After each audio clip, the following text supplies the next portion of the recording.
Hi, Peter Thomson here, and welcome to the Economics of Innovation. So, just in a little cafe in a basement in Soho, and we've got a bookshelf, and just looking through the books, and I stumbled across Bill Gates, The Road Ahead, the completely revised and up-to-date edition, 1995 and 1996. It got me thinking back, because I read this book when it first came out, and it got me thinking about some of the things that he predicted, because he was actually a very, very forward thinker. You know, I mean, you could love or hate Microsoft and the products they make, but Bill Gates, as a man, actually had a lot to say, and he was really thinking ahead.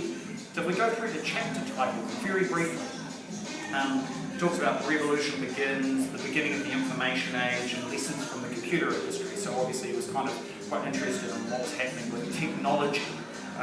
But he was starting to already predict things like information appliances and applications. So whether it's the internet in your fridge or the Fitbit that syncs over Wi-Fi in terms of your home Wi-Fi connection, and even things like tablet computing, Bill Gates really, in this book, he predicted the iPad. Now, of course, he couldn't make it, and that fell to someone else to create.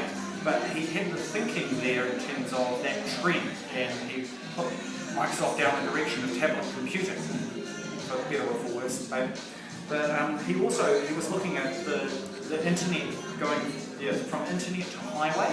So this is before YouTube, before broadband, before internet video. He was already thinking about how much of the difference having more bandwidth was going to make. He's got the content revolution, so blogging had only just gotten started, and he was already kind of thinking ahead in terms of how content was going to influence conversations. He talks about business on the internet, friction-free capitalism. I think in 1995 Amazon was kind of just getting started, it was maybe selling books. In this book he predicted the way that you can now buy so many different things over Amazon, like that friction-free capitalism around the world. Talks about education, the best investment, probably still is. Talks about being plugged in at home, so foreshadowed the kind of rise of broadband and high-speed internet in the home, and even talks about the internet gold rush and critical issues. So I have to say, boy, it's really aged. I'm not sure that it's aged well, but some of the ideas that he was thinking about have come true.